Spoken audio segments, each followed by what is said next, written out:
Não, mas o importante, então, é o seguinte, quer dizer, o importante é que seja útil, quer dizer, que nossa conversa aqui, quer dizer, avance, né, do que eu vir e apresentar, quer dizer, uma conferência fechada, quer dizer, sobre arte contemporânea, sobre um aspecto dela.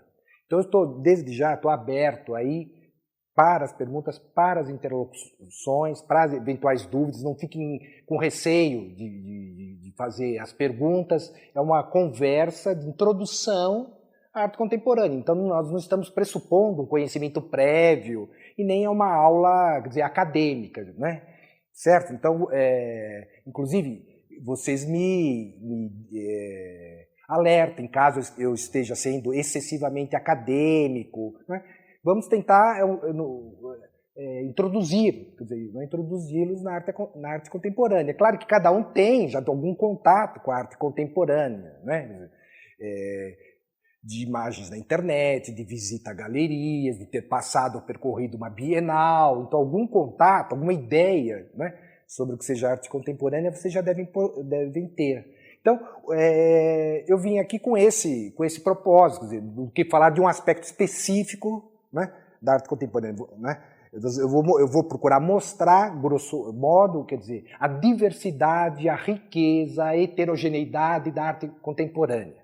Porque nós sabemos que há, muitas vezes, quer dizer, há uma resistência, não é? Quer dizer, se não mesmo um preconceito sobre o que é arte contemporânea, né? Quer dizer, isso se explica historicamente, quer dizer, por diversas razões, né? Quer dizer, a arte contemporânea ela foi se distanciando, né, paulatinamente, progressivamente, do repertório médio do público, não é? Quer dizer, isso foi criando um abismo entre a arte contemporânea, quer dizer, e o público, não é? Então, vocês sabem disso, né? Então, é comum que se pergunte, ao percorrer uma bienal, né, ou uma exposição, mas isso é arte, né? Quer dizer, essa questão ainda ela está posta. É claro, né? Se trata de um artista contemporâneo, de um crítico de arte contemporânea, aí ele já está no métier, no campo dele, não é? Ele já está operando no interior do campo.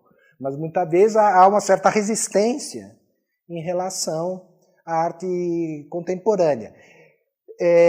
Primeiro, então, a primeira observação, o que é o contemporâneo? O termo arte contemporânea. Não é?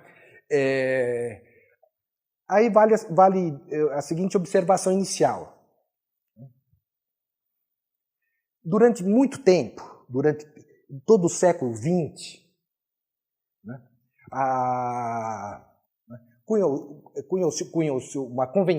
criou-se uma convenção sobre o que seria a arte moderna. É uma convenção sobre a arte moderna.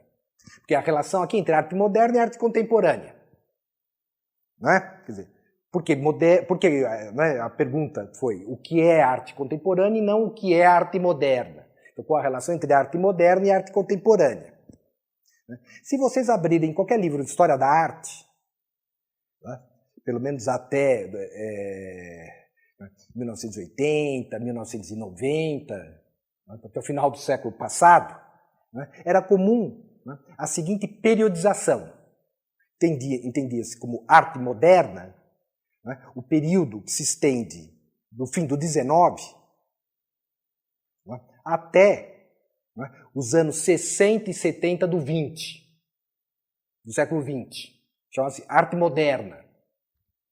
Né? Por exemplo, eu estou falando lugar comum, né?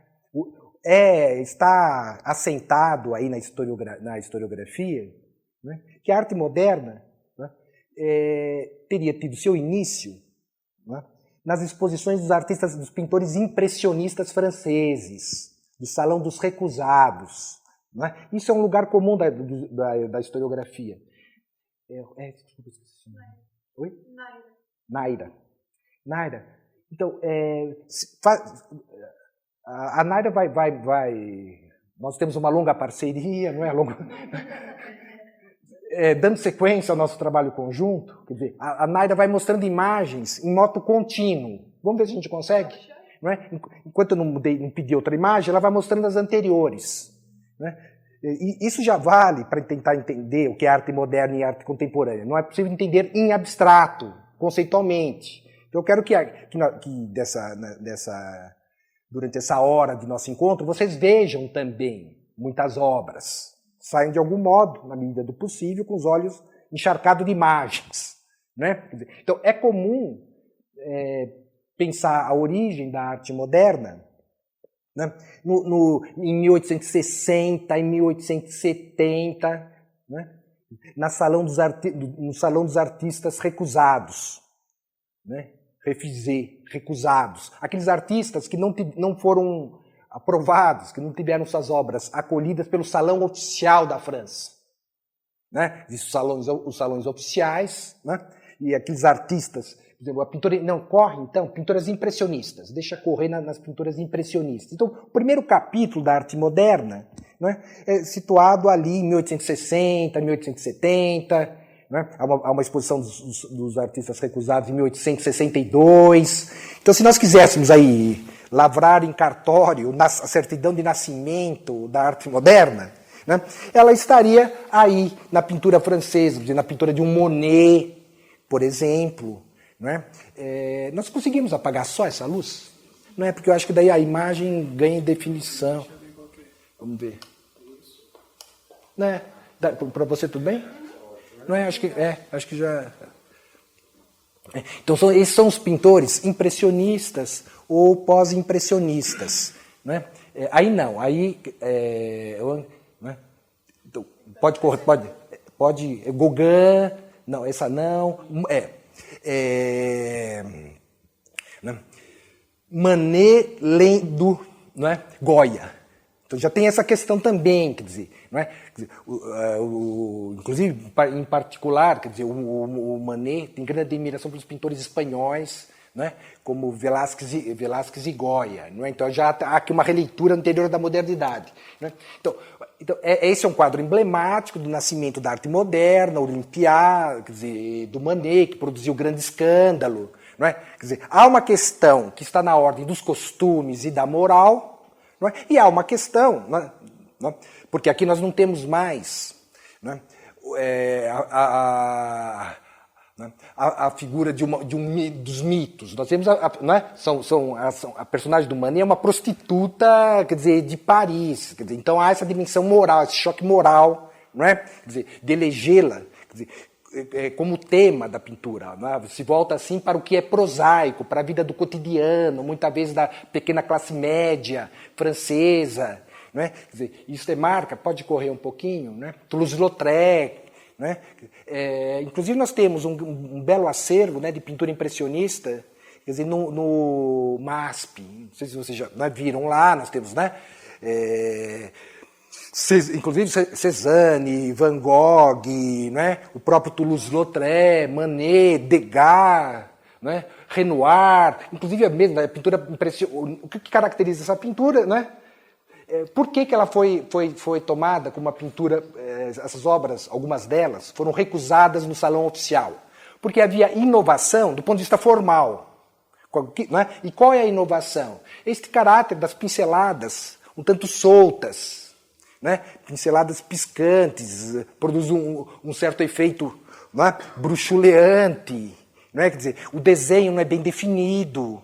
Né? Quer dizer, há um predomínio da mancha sobre o desenho que eu digo o contorno das figuras. Né? Quer dizer, aí já o Cézanne um pouco mais à frente, já está estruturando mais as imagens, mas essa é uma obra emblemática do Renoir.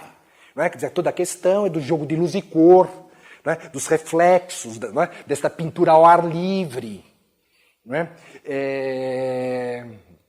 Embora haja também uma dimensão, aí nós temos os contrastes de um encontro de fim de semana, né, no Bois de Boulogne, nas cercanias de Paris, não é? Quer dizer, há uma dimensão lírica em boa parte das pinturas impressionistas, mas, né, Laiana mostrava, né, a Naya mostrava, né, na outra obra do Toulouse-Lautrec, há também uma certa melancolia, não é? Quer dizer, nas obras do Moulin Rouge, do Toulouse-Lautrec, então tem as duas faces de Paris.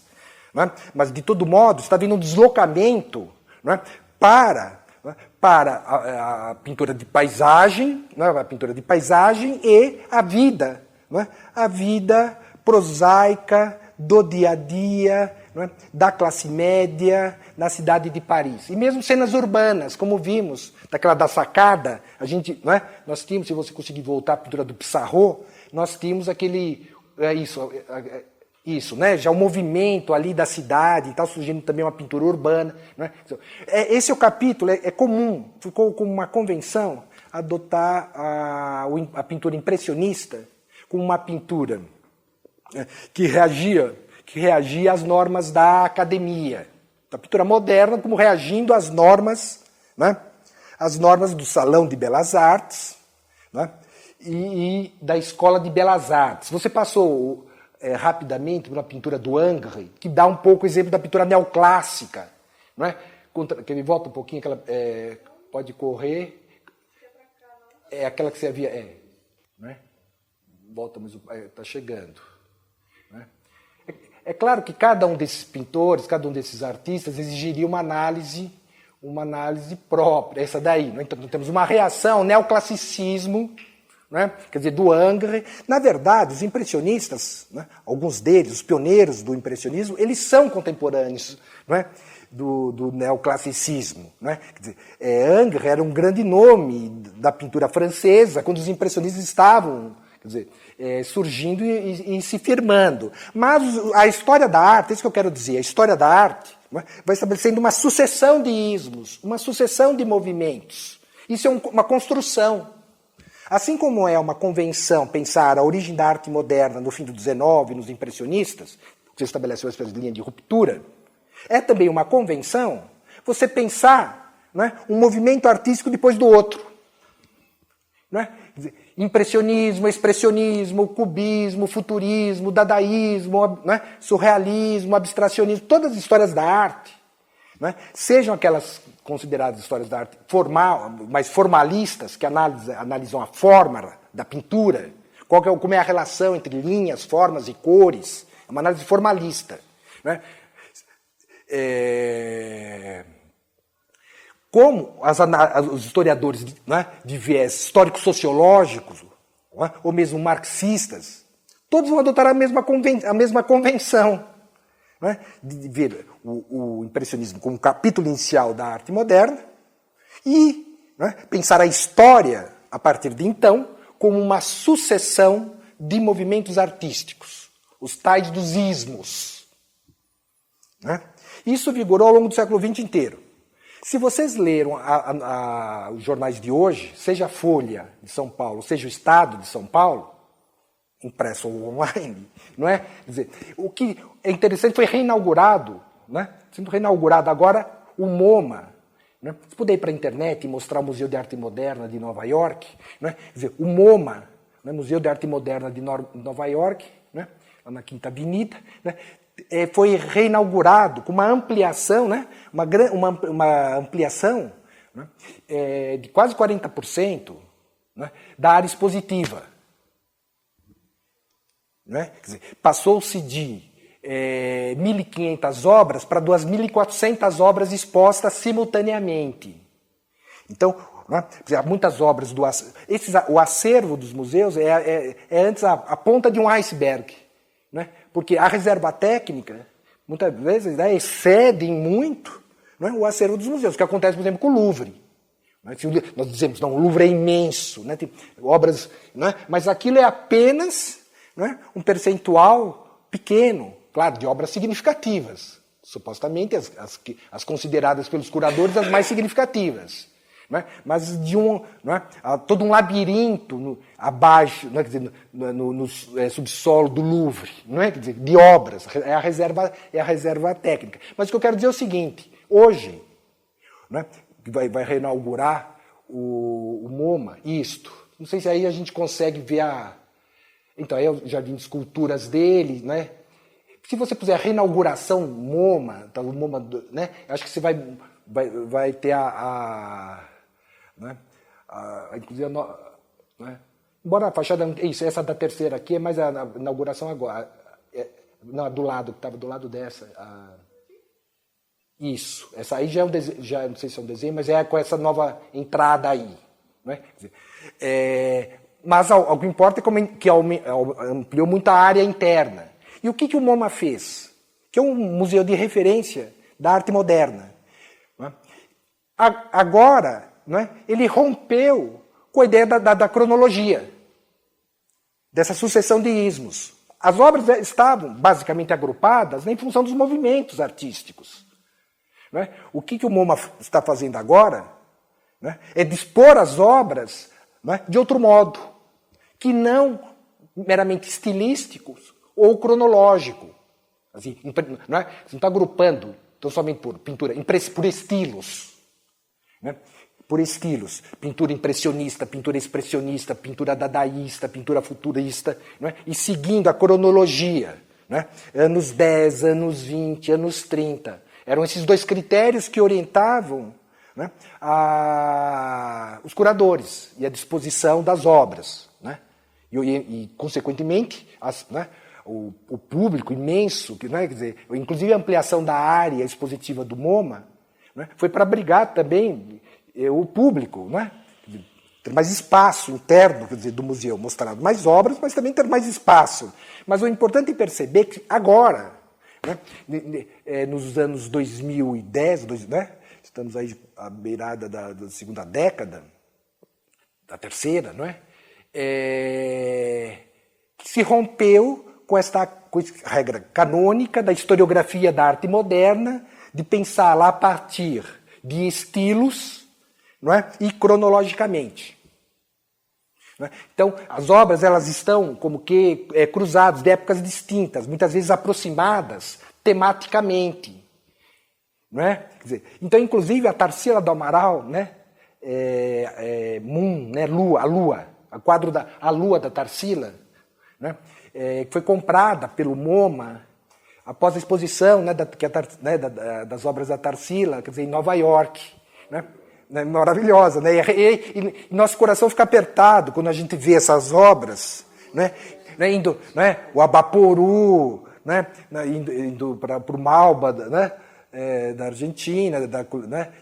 A coleção Patrícia Cisneiro, né? Ela estava agora em comodato no MoMA. Né? Então, mas essa pintura, né, ela está agora do lado, né, de uma pintura de Matisse e de Picasso. Então ela está bem acompanhada, vamos dizer assim.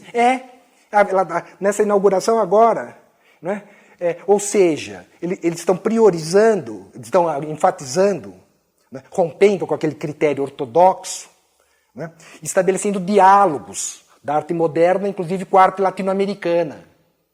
Não é? Então, este critério étnico-cultural, né, foi incorporado pela política cultural do museu. A própria compra. Venderam um Léger para comprar a Tarsila. Não é? Percebia-se que a lacuna, né, tentando preencher essa lacuna. Não é? Talvez seja uma das únicas artistas brasileiras, né, que ficará exposta agora, né, num acervo de um museu né, assim, de ponta, no acervo permanente. Permanente em termos. Pelo seguinte, outra estratégia do museu é de cada 6 meses, não é, fazer rodar 30% das obras expostas. Não é, para poder incorporar, né, obras, né, da África, asiáticas, né, da Ásia, quer dizer, da América Latina. Então, os critérios temáticos, né, que permitem estabelecer relações entre as obras, de épocas distintas, e a tentativa de romper com o etnocentrismo, né, da arte moderna, porque ela ficava centrada na Europa até a Segunda Guerra Mundial, e depois de 1945 nos Estados Unidos, né, está em curso, e isso propicia uma releitura da arte moderna. Não é? Quer dizer, então, desde os anos 80, está em curso uma releitura da arte moderna, da historiografia da arte moderna.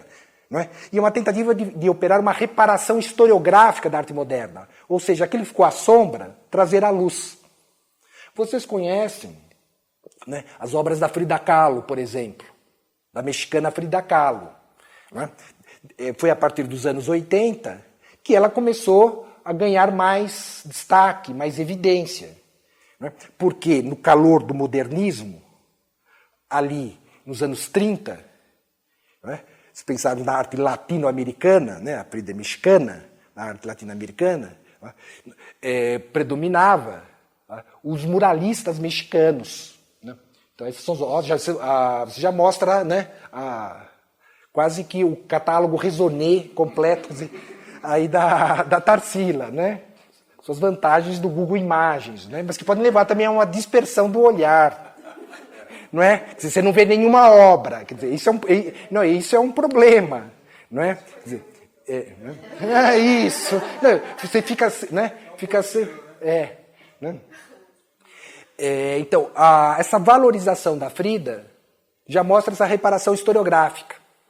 Não é? Quer dizer, sai de cena, não é? O Diego Rivera, Siqueiros e Orozco, os ditos muralistas, né, que influenciaram muito Portinari, né, quer dizer, no Brasil, né, e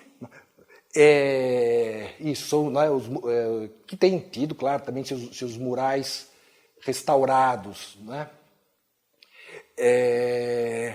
e entra em cena a Frida, quer dizer, a Frida Kahlo, mulher, né, esposa do Diego Rivera, né? Mas ela já era pintora, conhecida mesmo na França, mas sempre numa espécie de segundo time, vamos dizer assim, renegada.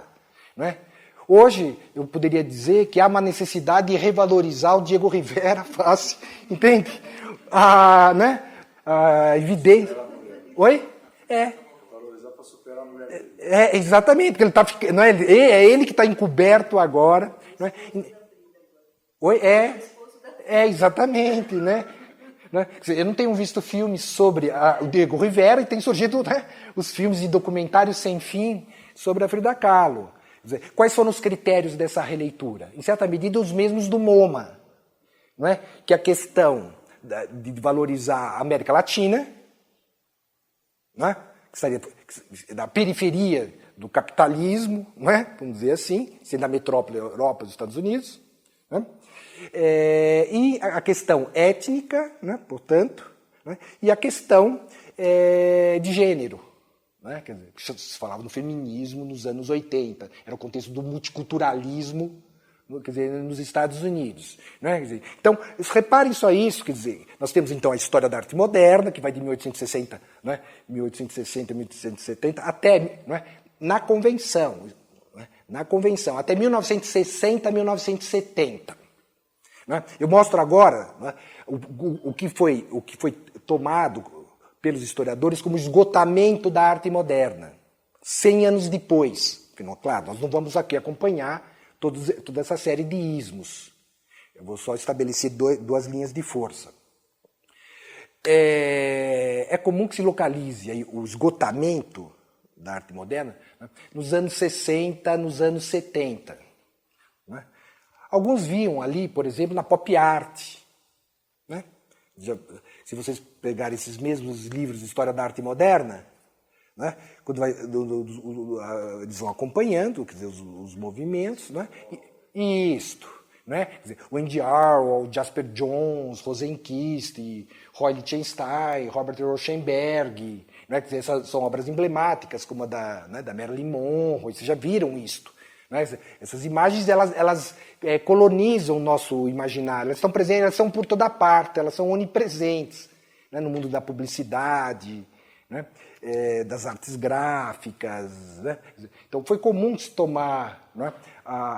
Comum para aqueles autores que viram na pop, né? O predomínio da mercadoria cultural sobre a dita obra de arte. Adorno, que é o Adorno, que é o filósofo alemão, diz a obra de arte autêntica, ou arte autônoma. Quer dizer, então, quem é assim, linha adorniana, não importa aqui a referência ao autor, né, mas quem vê, quem diagnosticou, né, uma ameaça, né, sofrida pela arte pelo mundo da publicidade e da mercadoria, vê na pop art, né, a crise da arte moderna. Porque ali teria um embaralhamento entre arte e publicidade. Né? Quer dizer, quando se põe, pode também escolher aí algumas imagens, né? As latinhas, isso, né? São cenas, eles expressam o American Way of Life, quer dizer, o modo de vida americano, quer dizer, do pós-guerra, dos anos 50, né? Quer dizer, dos anos 60, de uma sociedade de consumo, né? Sociedade de consumo afluente, né? Bom, cada obra dessa, não vou olhar a obra, senão daí nós não avançamos, porque cada uma exigiria. Né? E se a monumentalização do hambúrguer, por si mesmo, já mereceria uma análise. Né? O Jean Baudrillard, por exemplo, quando vai para os Estados Unidos, vai para a América, diz o que define o imaginário norte-americano, não é o excesso, o exagero, a monumentalidade, do que é mais trivial, do que é mais prosaico, uma lata de sopa Campbell. Né? Quer dizer, o brilho, a esponja, né? Aquela esponja brilho. Né? E assim por diante. É isto, quer dizer, né? Ou essa disposição das latas, da sopa Campbell, como aparece no interior, né? De uma prateleira de supermercado. Né? Então alguns tomam aí quer dizer, o fim de certa concepção de arte moderna. O que define então a arte moderna? A arte moderna pode ser caracterizada pela crítica à arte da tradição, daquela pintura, né? Pintura, e você vai mostrar uma pintura da pintura dita renascentista e pós-renascentista, pintura figurativa, que vem do Renascimento, passa pelo Barroco e assim por diante. Né? Quer dizer, a arte moderna, a partir dos impressionismos, né? Quer dizer, faz uma crítica a esta pintura representativa da tradição. Quer dizer, mas o efeito dela era produzir um efeito de choque, de ruptura, agir sobre a sensibilidade do homem comum, né, visando a modificá-lo. Então, isso foi um projeto do 20. Né, essa aposta na arte, que a arte tem uma importante e nobre função. Acreditou-se vivamente nisto, sobretudo dos anos 10 aos anos 30. Né? Quer dizer, essa é uma herança que vem do romantismo, né? Das cartas de educação estética do Schiller, e assim por diante. Quer dizer, mas essa crença de que a arte tem uma importante e nobre função, a de atuar sobre a sensibilidade, né? Sobre o corpo sensório-motor, pelos olhos perceptivos, produzindo uma experiência transformadora, produzindo uma experiência singular, sui generis, que nós não temos no dia a dia. Não é? Que experiência é essa? A experiência, né, de liberdade, né, que alguns tomavam como promessa de felicidade. Então essa bandeira, a arte é uma promessa de felicidade, ela vem lá do 19, ela está em Stendhal, reaparece em Baudelaire, mas ela vira um programa, né, um programa a partir dos anos 10, do século 20. Não é? Quer dizer, a arte a serviço da transformação da realidade. Essa relação entre arte e política.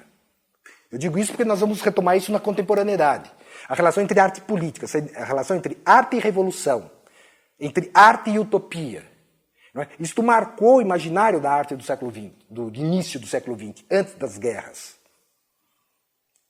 Não é? Ou seja, tem uma dimensão utópica, ela aponta, é uma visão prospectiva, voltada para o futuro.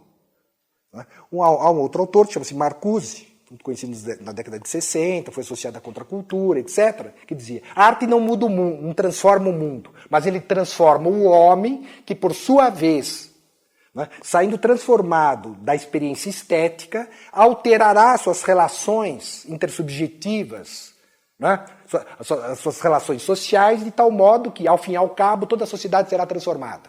Mas essa aposta, né, que a arte propicia uma experiência de liberdade. Né? É claro, pode-se caracterizar isso, como que é essa experiência de liberdade. Né? Eu jogo o livro das faculdades, da sensibilidade, do entendimento, etc. Toda uma discussão sobre isto. Mas, de todo jeito, é uma experiência única, que fica como que gravada na memória afetiva do observador, quer dizer, do fruidor. Não é difícil entender isso. Vemos uma pintura, né? Passa-se um tempo e queremos vê-la de novo. Ouvimos uma música e sabemos que essa música atua sobre nós, produz uma outra experiência, que não é a experiência do cotidiano. Então a arte envia para uma alteridade, para um outro, para um outro lugar, propicia uma outra experiência. Não é? Quer dizer, e os artistas, cada qual ao seu modo, investiram nisto. Não é?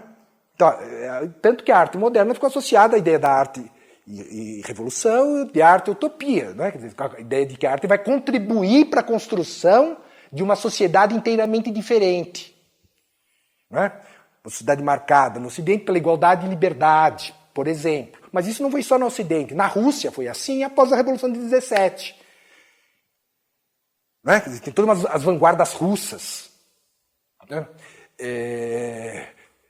A poesia russa e também as vanguardas artísticas, né? Malevich, né?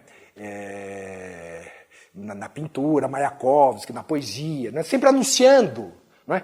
Esse caráter eles não apenas enunciam na pintura, mas anunciam a boa nova, né? O mundo moderno está chegando. Quer dizer, então tem essa dimensão utópica que foi própria do imaginário dos anos 10, dos anos 30. Né? Quer dizer, tudo isso, já antecipo, não nos guia mais. Em regime de arte contemporânea, não há mais esta aposta radical nos poderes supostamente emancipatórios, libertadores da arte. Isso não significa que a arte não tenha função no mundo, mas as coisas mudaram. Isso que é importante entender para pensar a relação entre arte e política, né? Dos anos 80, isso são obras das vanguardas russas. Né? É claro que não vou aqui examiná-las. Né? Bom, mas vamos então entender o que estamos compreendendo agora por arte contemporânea. Né? Eu falava que alguns tomam como ponto final, né, da arte moderna, o declínio, o ocaso, a pop art. Né?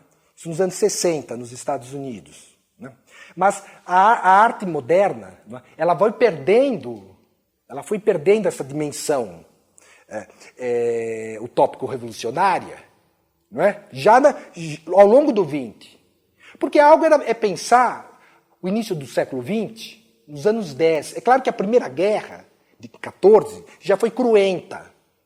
Foi de uma crueldade sem fim. Muitos artistas, inclusive, morreram, né, na guerra de trincheiras. Né? E depois nós tivemos, né, alguns veem os historiadores como uma espécie de desdobramento da Primeira Guerra, a Segunda Guerra Mundial, né, 1945, né, em que esta visão otimista, vou dizer assim, em relação ao futuro, né, deixou de existir. Então o futuro foi se tingindo de negro ao longo do 20. Né? Quer dizer, não só pelas duas guerras mundiais, mas por outras tantas. Do pós-Segunda Guerra Mundial, a Guerra da Coreia, a Guerra do Vietnã.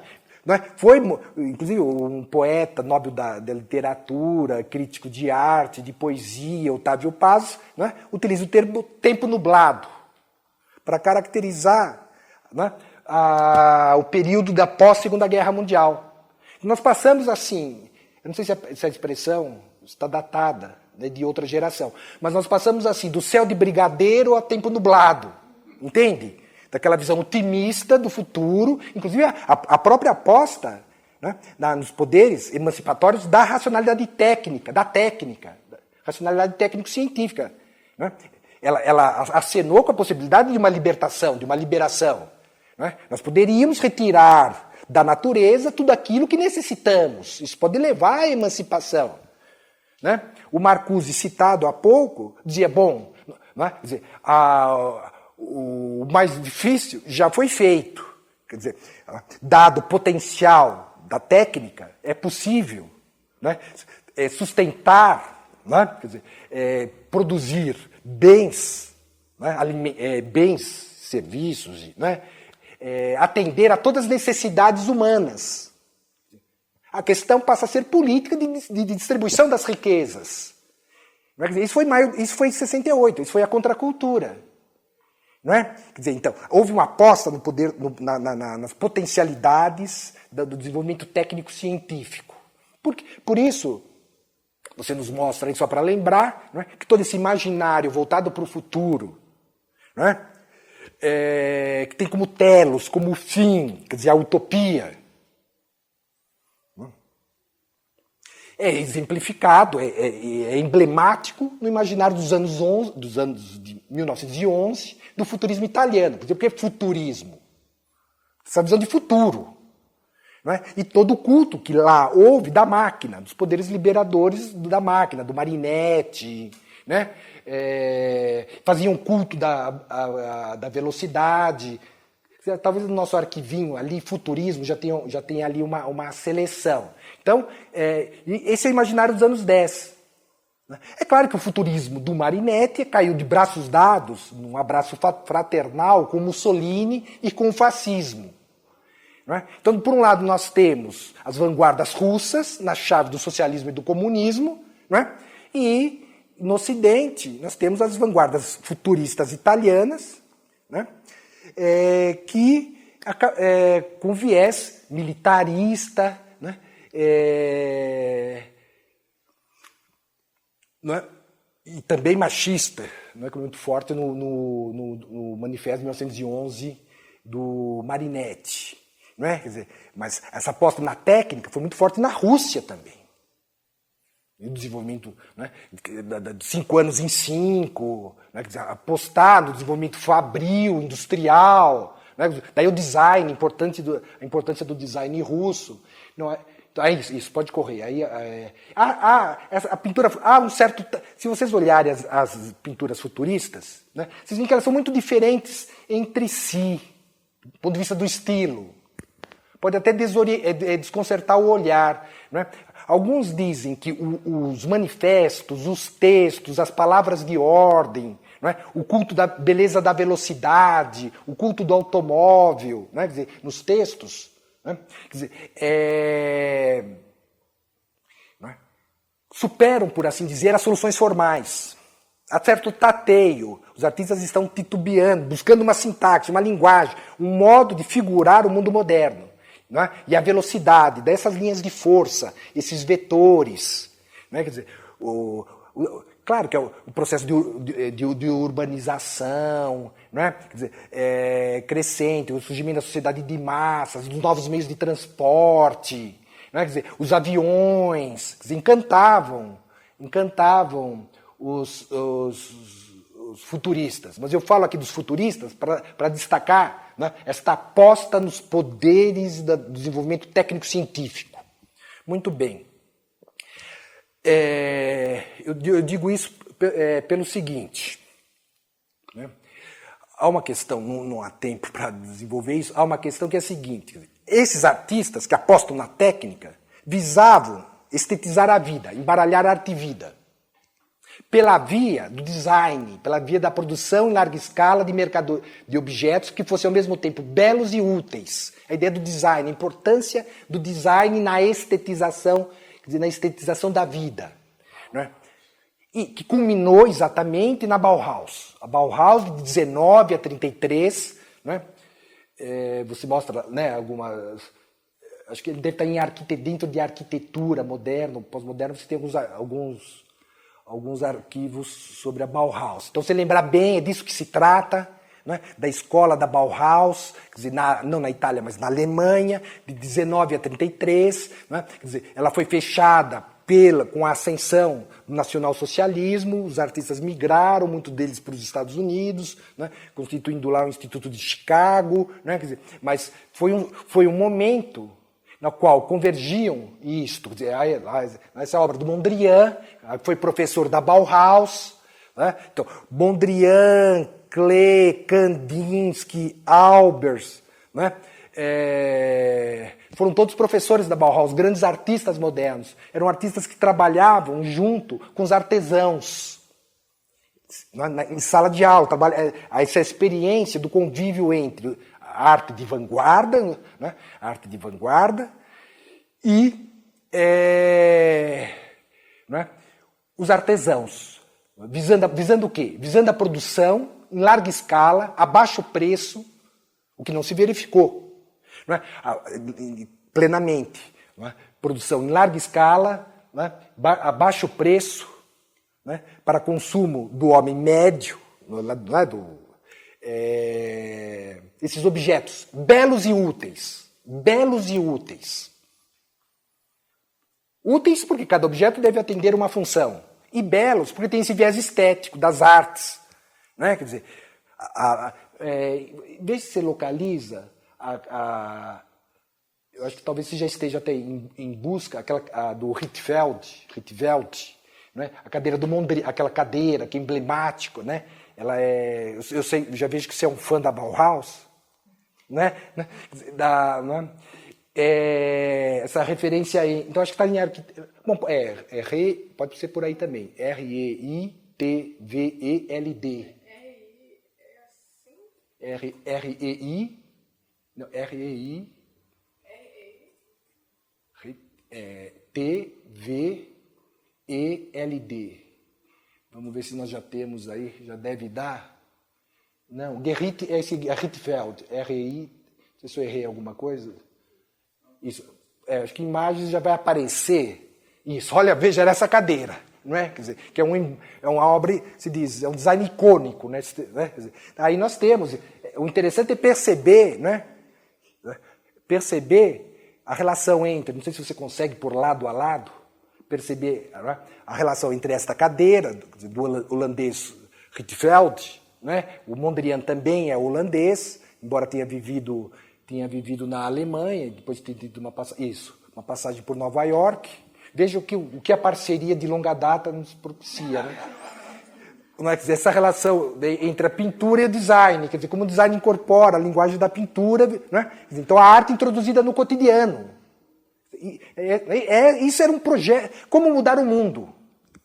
Aqueles que apostam na técnica, diziam, né? É possível estetizar a realidade, né, pela arquitetura e pelo design, introduzindo objetos, né, acho que você já circulava com outros objetos, bules, cadeiras, etc., né, no cotidiano. Os russos também pensaram assim. Então vejam, é claro que pós tudo, nos dias de hoje, quando nós repensamos lá os anos 10, os anos 30, isso pode soar, né, um romantismo, no sentido genérico do termo, né, uma aposta descabida na arte. Mas nós precisamos voltar, né, ao imaginário do início do 20, quando o novo mundo se anunciava. Né? E veja no caso da Rússia. Então veja, quer dizer, como se um camponês, né, na Sibéria glacial, de manhã, ao se servir de uma chave na deixá, não é? Quer dizer, desenhada pelos construtivistas russos, teria de tal modo esse mujik, não é? O seu corpo sensório motor transformado, e ali estaria surgindo um novo homem. Né? Quer dizer, eu digo isso porque os russos, né, eles entravam no trem, na Transiberiana, iam para os rincões mais distantes da Rússia, levando essa boa nova. Né? Quer dizer, a Rússia vai dar, né, diziam eles. Mayakovsky recitava seus poemas. Né? Rodchenko, né, distribuía os cartazes, era o imaginário da cidade moderna. Né? A Rússia daria um salto tigrino na história, passando da Rússia agrária e czarista para a Rússia comunista. Né? Então, vejam, só para ter a dimensão, né, desta aposta nos poderes libertadores da arte. Né? De diferente maneira, isso continuou, mas foi perdendo o elan, a força, à medida em que essa aposta na técnica mostrava a dimensão destrutiva dela. A técnica canalizada, por exemplo, para a indústria bélica e para a guerra. Os campos de batalha eram espaços laboratoriais para o desenvolvimento da indústria. Nós sabemos disso na Primeira Guerra e na Segunda Guerra Mundial. Então começou-se a se perceber, né, que a técnica poderia não liberar, mas, né, levar mesmo à destruição e à morte. A dimensão teratológica, tanatológica da técnica. Né, isso foi se acentuando ao longo do 20. Mostra para mim uns vídeos, né, um texto um vídeo de 1964, né, do Jean Tinguely, né, T-E-A, acho que T-E-N. Isso, está embaixo, é com I, né? Ali, isso. Jean Tinguely, em vídeo. Homenagem a Nova York, nós temos um videozinho de época de 64, que ele ajuda a nos entender a perda desta confiança nos poderes, né, supostamente libertários, quer dizer, da técnica. O que o Jean Tinguely deixa eu ver se é esse. Isso, é esse mesmo.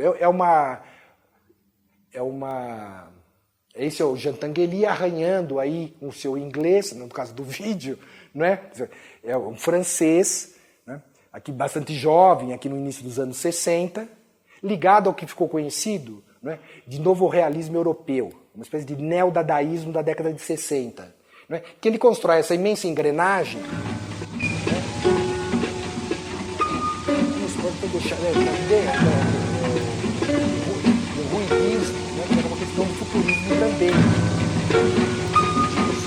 Mas o que nós temos? É toda uma engrenagem, uma máquina que colapsa. Né? Então, nós temos essas bielas, tudo funcionando, mas não se produz nada, não resulta nada daí, entende? Ao contrário, né? Ela se volta contra si mesma e acaba numa espécie de rap maquinho autodestrutivo. Né? A técnica descarrilhada. Né? Mostrando o poder destrutivo, o destrutivo da técnica. Então, quer dizer, isso implica a perda do sonho, né, dos artistas, né, que apostaram na técnica, na racionalidade técnica, né, e também exemplificado aí na escola da Bauhaus. Então, o sonho modernista, né, foi entrando em declínio, né, à medida que mudava o próprio processo histórico. Né? Bom, aqui já dá algumas informações sobre a modernidade, mas eu quero mostrar só, quer dizer, uma dialética interna, né, da modernidade. É uma dialética interna, uma oposição interna. Se visou, né, as duas vertentes visaram o mesmo, estetizar a vida. Por um lado, através do design, como vimos. Por outro lado, através do embaralhamento entre arte e vida. Fazer da vida arte. Estetizar a vida. Não é? Quer dizer, isto vem, vem do fim do século XIX, o esteticismo de um poeta como Baudelaire, atinge os poetas ingleses do início do XX. Fazer da vida arte. Não é? Quer dizer, burilar-se a cada gesto no mundo. Refinar os sentidos. Não é? Quer dizer, por isso que é algo de dandy, algo de dandismo nisso. Né? É do dandy ao dada, do fim do 19 ao início do 20. Né? Digamos assim, um dandy, né, não se limita, não visa tão somente saciar a sua fome. Ele deseja, né, degustar finas iguarias, refinando o sentido. Isso vale para o olhar, isso vale, né, quer dizer, é uma forma de reagir, né, à rotinização na vida moderna, né, quer dizer, a padronização já no interior da sociedade de massas, o ramerrão, né, do cotidiano cinzento, né, das jornadas de trabalho e da volta para casa. Né, há toda uma outra linhagem, né, que né, faz a crítica à racionalidade técnica, no interior da própria modernidade, mas visa o mesmo, a saber embaralhar arte e vida, fazer da vida arte. É a linhagem, né, do dadaísmo, do surrealismo, que vai ser retomado mais à frente, no situacionismo, na contracultura, na geração beatnik, em maio de 68 na França. Tem toda essa linhagem. Né? Quer dizer, a matriz é Dada. Então, para entender a dialética interna da modernidade, nós temos o futurismo e o Dada. Futurismo 11, Dada 18. 1918. No texto dadaísta já há uma crítica ao futurismo. Né? Isso é muito importante. Se você colocar nos vídeos, mesmo em vídeo, Tristan Tzara, Dada, Cabaret Voltaire, você tem também um vídeo de época, né? De 1918, lá em Zurique. Né? Quer dizer, o que chamamos hoje de happening, né? De poética do gesto, né? de performance, né, tem a sua raiz aqui. Isso mesmo, Tristan Tzara, Cabaret Voltaire. Cabaret, V-O-L-T-A-I, isso, é assim mesmo, Cabaret Voltaire. Né? Acho que esse primeiro vídeo, pode até deixar correndo um pouquinho. Essa é a outra linhagem, né, quer dizer, da arte moderna. Né? É em Zurique, na Suíça. Em Februar 1916, hoje é um museu, virou um museuzinho, né, com tickets extorsivos, né, para entrar no Cabaret Voltaire, né, que virou uma referência, né? Quer dizer, aí podem olhar que eu continuo falando, não é? Sabendo que vocês estão me escutando, não estão tão siderados pela imagem a ponto de me esquecer aqui. Né? Então, mas este é o Dada. Né? Um exemplo do Dada, além do Tristan Tzara, dessas primeiras performances que vocês verão, nós temos a figura que todos conhecem, já devem ter ouvido falar, e ele é importante para entender a arte contemporânea, né? Que é o Marcel Duchamp. Depois nós vamos ver aí os handmaids. Né? Então essa é uma das primeiras performances aí do Cabaret Voltaire. Né? Você pode uma corrida, né? Depois vocês podem ver. Mas esse registro é muito bom estar disponível aí na internet, né? Esse registro de época era de difícil acesso e hoje está assim disponibilizado. Né? Vai marcar muito, inclusive Flávio de Carvalho, quer dizer, no Brasil, né? Quer dizer, a família artística paulista, o Spam, né? O Spam, e o happening e a performance, né? Que constituem hoje linguagens da arte contemporânea. Né? O que eu quero que vocês percebam é que a arte moderna, né, ela, pelo seu caráter de experimentação e laboratorial, ela criou, ela produziu um sem número de linguagens, técnicas, meios, procedimentos, que estão à disposição hoje do artista contemporâneo. Eu vou voltar a isto. O que foi a arte moderna, se pensarmos o século inteiro? Né? Ela escancarou o campo de possíveis da arte e não esgotou esse campo de possível. Né? O exemplo, isto.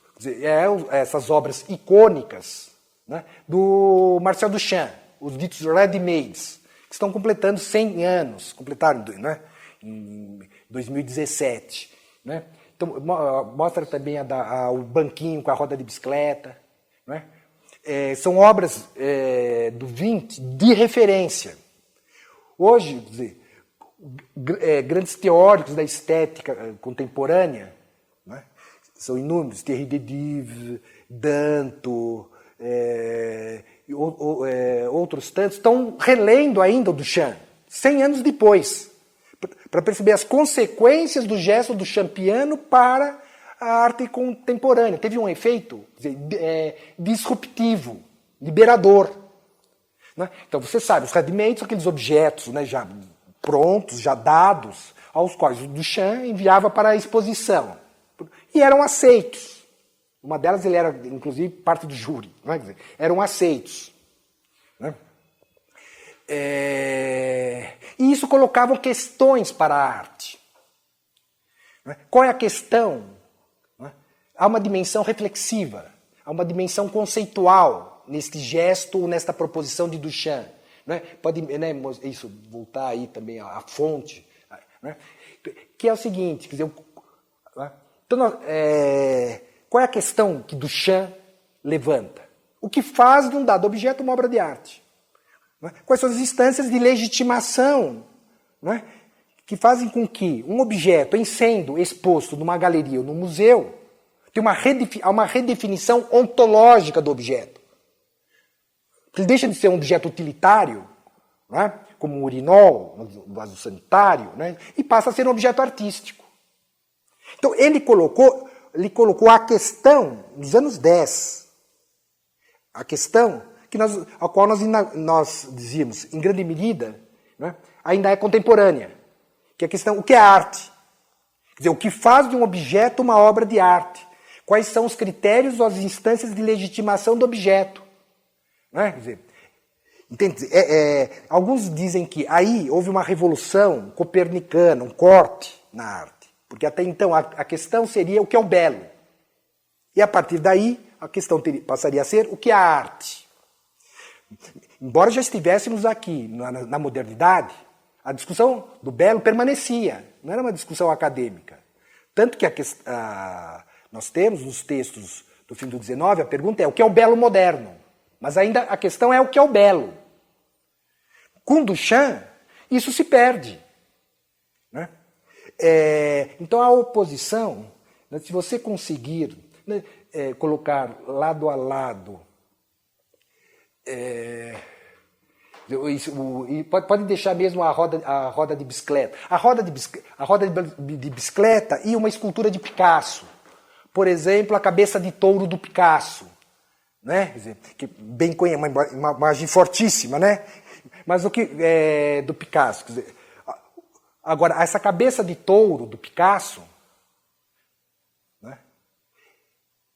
Na cabeça de touro do Picasso, eu repito a expressão para dar tempo para a localização da imagem, não é? Entende? Quer dizer, não é? É um dispositivo retórico, assim, alongo a frase, não é? Quer dizer, isto, né? Essa cabeça de touro do Picasso, veja que ela é composta também de um selim, né? Selim de bicicleta e um guidão, né?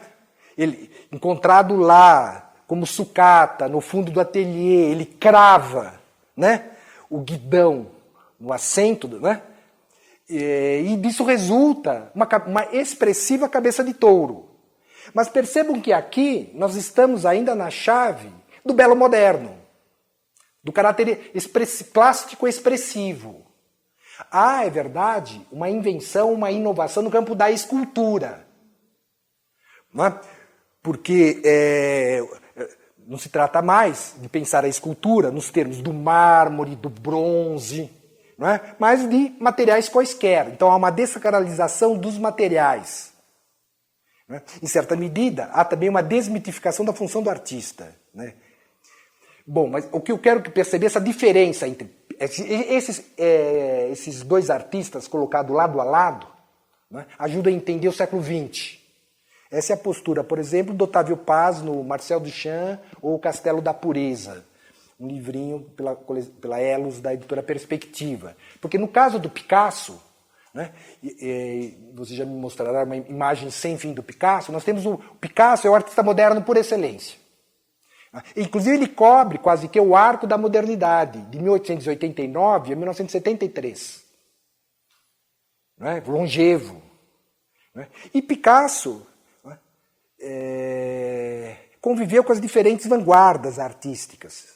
Estou evitando o termo vanguarda, mas né, conviveu com as diferentes vanguardas artísticas, desde o pós-impressionismo, passando pelo cubismo, pelo expressionismo, pelo surrealismo. Né? Mas como era próprio de sua modéstia, né, ele dizia, Picasso não pinta. Quando se começa a falar em terceira pessoa, né, que já Picasso não pinta quadros cubistas ou surrealistas. Né? Picasso pinta Picassos.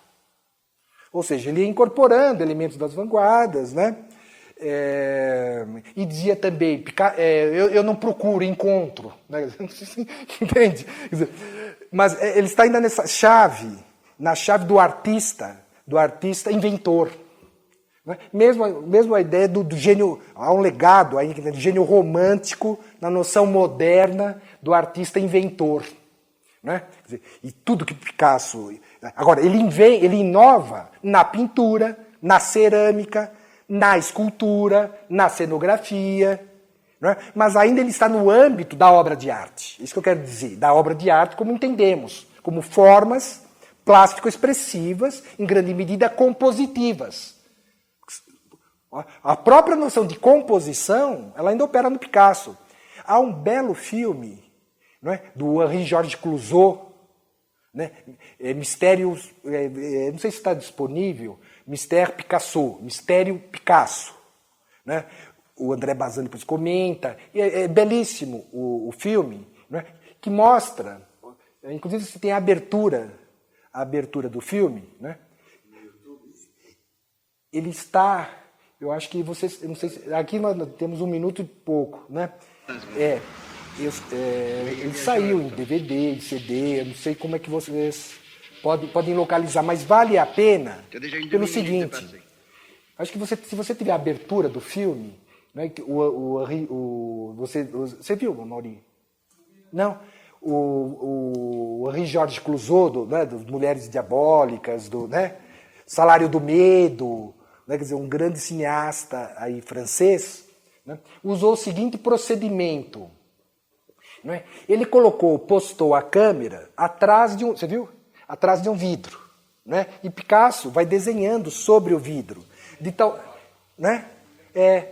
De tal modo que nós não vemos ele trabalhando, nós vemos como que a linha surgindo. Então, é um registro, né, da criação, né, do trabalho infire. A pintura vai se fazendo aos nossos olhos, né, em tempo real. Né, em algumas obras a edição. Então nós temos aí, né, Picasso do outro lado, né, a desenhar. Né, então inclusive há essa questão da inversão. Né, ele está sabendo né, que é como é próprio do gravador. Quem grava também já tem que pensar, né, a questão do espelhamento, quer dizer, da inversão, né, que é da imagem. Né, então Picasso está nesse regime, nesse registro, né, da tradição do gênio. O gênio é aquele que põe a regra, vamos dizer assim, para dizer kantianamente, que estabelece a regra. Né, do artista inventor. Pound dizia, o artista inventor é a antena da raça, que antecipa o que está por vir, e assim por diante. Então, né, há uma presença do romantismo muito forte na arte moderna. Né? Então Picasso é esse artista. Né? Com sua mão de Midas, com seu dedo de Midas. Né? Tudo que ele toca transforma-se em ouro, em arte e também em ouro, quer dizer, no sentido literal, quer dizer, né? Os dois sentidos. Né? É o artista celebridade aí da arte moderna. Mas voltando à oposição, Duchamp, né? Duchamp é o artista que para pensar sobre o sentido e o destino da arte da modernidade. E sobre aquela questão que já vimos, o que faz de um objeto uma obra de arte. É o artista reflexivo, por isso ele é o pai da arte conceitual. O próprio Duchamp opunha arte retiniana e arte conceitual. Picasso estaria na chave da pintura retiniana. Né? E ele, o Duchamp, que vem da pintura retiniana, que vem do futurismo, ou do cubo-futurismo. Né? Está nesta chave da reflexão, do pensamento. Pensando a função da arte na modernidade. Qual o lugar dela? Quais são os critérios que permitem avaliá-la? Não é sem mais que o Duchamp foi enxadrista. Dada essa sua dimensão aí reflexiva. Pode até buscar um videozinho aí do Duchamp jogando xadrez, tá em alguns filmes, né, só para vocês verem a figura do Duchamp. Então, Duchamp, quer dizer, é o pai da arte conceitual. Isso será retomado na década de 60 e na década de 70, está muito presente também, quer dizer, na arte contemporânea. Né? Se nós voltarmos ali àqueles ready-mades, o banquinho com a roda de bicicleta, percebam que, não é, para mim, a melhor caracterização dos ready-mades do Duchamp é dado pelo poeta curitibano Paulo Leminski, que diz, é um inutensílio. Entende? Em oposição aos objetos belos e úteis da Bauhaus, simultaneamente, estávamos se produzindo esses inutensílios, esses objetos que não servem para nada, como a máquina autodestrutiva do Jean Tinguely de 64, que tem uma finalidade sem fim.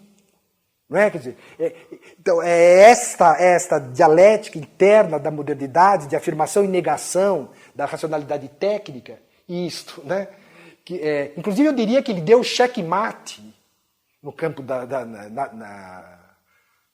no campo da arte moderna, se não na pintura. Né? Ele, inclusive, de fato, ele chegou a integrar a equipe francesa de enxadristas, né, que veio disputar um campeonato, se não a Olimpíada, né, no Uruguai. Quem joga xadrez deve conhecer a abertura Marcel Duchamp. Né? Então tem essa dimensão mesmo reflexiva, do pensamento, que vai marcar a arte desde então, essa tensão entre a produção e reflexão. O primeiro parágrafo dos maiores teóricos da estética do XX, o Adorno, é o seguinte: a grande questão da arte é saber se ela ainda tem direito à existência no mundo moderno. Essa que é uma questão teórica, ela é pensada no campo das artes. A arte pensa. Há uma reflexão interna à própria arte. Não é apenas o crítico, né, que reflete, pensa sobre a arte. Isso é importante entender. É uma reflexão que se dá, né, por meio, né, na esfera das artes, por meio das obras ou dos objetos. Dos fragmentos resultou um objeto. Bom, fiz um rápido painel aí da arte moderna, mas deixa eu falar um pouquinho sobre a arte contemporânea. Né? Nós temos essa virada dos anos 60 e 70, quer dizer, para a arte contemporânea. Em tempos de arte contemporânea, não há mais esse espírito utópico revolucionário, voltado para o futuro, de aposta nos poderes transformadores da arte. Não é? Isso tudo ruiu. Esse imaginário ruiu. Agora, isso não significa que a arte não exerça alguma dimensão crítica no presente. Então, tem se pensado, quer dizer, a relação entre estética e política na arte atual. Vou dar alguns exemplos de artistas. O que eu quero que vocês... Primeira questão. Né? Não fazer tábula rasa da produção contemporânea. Né? Ela é plural, ela é rica, né? E plural. Mas nenhum artista hoje, não é? Nenhum artista, não é? Aposta de que a arte está a serviço da revolução, da transformação radical do mundo. Não é? Porque não é o artista que vai, numa espécie de voluntarismo anacrônico, restituir a arte, não é? Àquilo que a todos o nosso tempo nega. Uma visão utópico-revolucionária. Então nós temos que pensar como ela opera criticamente, né? Mediante exames de caso, mediante exames de obra. Então não há mais ismos, mesmo pós-modernismo não é um ismo a mais, quando se fala pós-modernismo. Pós-modernismo é a lógica cultural dominante na época do capitalismo atual, do capitalismo tardio, pós-industrial, financeiro, especulativo. Então quando se fala em pós-modernidade ou pós-modernismo, não é um estilo, não é um movimento. Não é? É o imaginário dos anos do fim dos 70, não é? Se quiserem, dos anos 80 para cá. Se pensarmos a arte contemporânea, também assim como um arco histórico, dos anos 80, 50 anos de arte contemporânea. Fim dos 70 aos anos, esse outubro de 2019. Isso que nós estamos chamando aqui de arte contemporânea. Tem um debate sobre isso, alguns podem ouvir, né? Porque alguns dizem o seguinte: bom, contemporâneo. O que é contemporâneo? Se lemos uma tragédia grega, né? Se lemos Homero, né? E essa tragédia, ou Homero, né? Informar a nossa realidade, dar sentido à nossa realidade, ele é contemporâneo. Então, lendo os clássicos, né? Voltando a Shakespeare, né? Voltando a Goethe, eles não soam como contemporâneo. Né? E muitas vezes, quer dizer, um texto publicado há 20 anos atrás, né? Perdeu precocemente toda a sua atualidade. Né? E parece inócuo, não nos diz nada. Então, quer dizer, nós seríamos contemporâneos, né? De Shakespeare, Goethe, e Homero e Goethe, e não, né? De um autor recém-falecido. Então tem essa discussão sobre o que é contemporâneo. Né? O Giorgio Agamben, que é um teórico italiano, vê também o contemporâneo como aquele que fala contra o que é hegemônico no seu tempo. Fala a partir das sombras do seu tempo. Isso é uma questão interessante. É um livrinho que chama-se O que é o Contemporâneo? Né? De Giorgio Agamben. Né? Um texto que está sendo muito lido. Né? Mas não vamos entrar aqui nessas discussões mais específicas, né?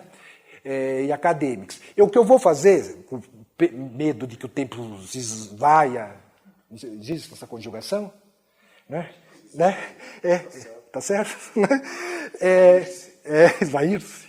Né? Vou dar alguns exemplos, pensando aqui na minha vinda hoje, né?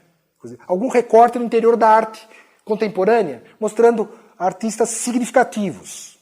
Né? Eu só quero que vocês percebam o seguinte, vamos tentar relacionar o que disse ao que direi. Não é? Eu disse que houve um movimento na arte moderna no sentido de estetizar a vida.